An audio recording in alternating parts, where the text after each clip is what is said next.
Hello, I'm Chris Kilby, a pastor in a pergola, and here's today's bite-sized Bible from 1 Timothy chapter 1, verse 6. Paul says this: because of the false teaching that's been in the church, some have wandered away from these things and have turned to meaningless talk. Some have wandered away from the truth and turned to meaningless talk. So today's word for you is don't wander off.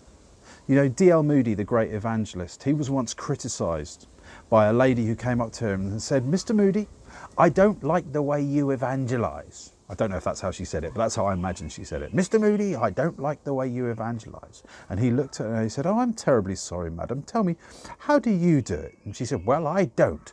And D.L. Moody responded by saying, "Well, I prefer the way I do it to the way you don't do it." You know, criticism, gossip, unhealthy talk about others is always unhelpful. And for me, it's always an indication of a deeper problem. And the deeper problem is this: wandering away. You see, as we wander away from friends, as we wander away from community, as we wander away from church, we get increasingly cranky and isolated.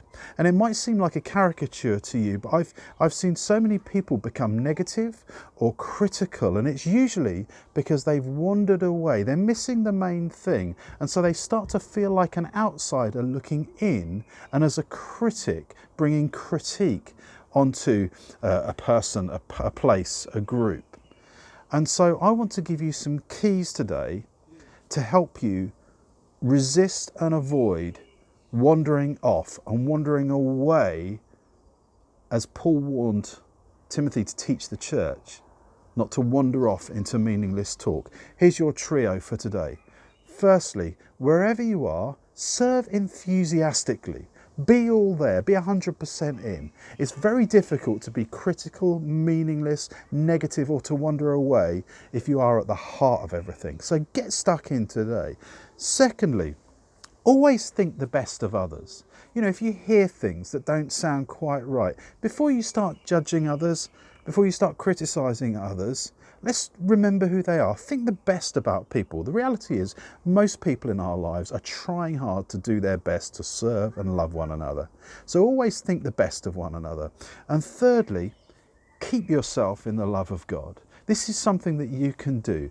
Keep your heart pure by devoting yourself to prayer, by being stuck in with reading your scriptures, by making sure that you're trying to meet together with other Christians, even in this age of virtual meetings. It's important that we do that. So there's your trio to keep you from wandering off. Serve enthusiastically, think the best of others, and keep yourself in the love of God. I'm Chris Kilby, a pastor in a pergola, and that was today's bite-sized Bible. See you next time.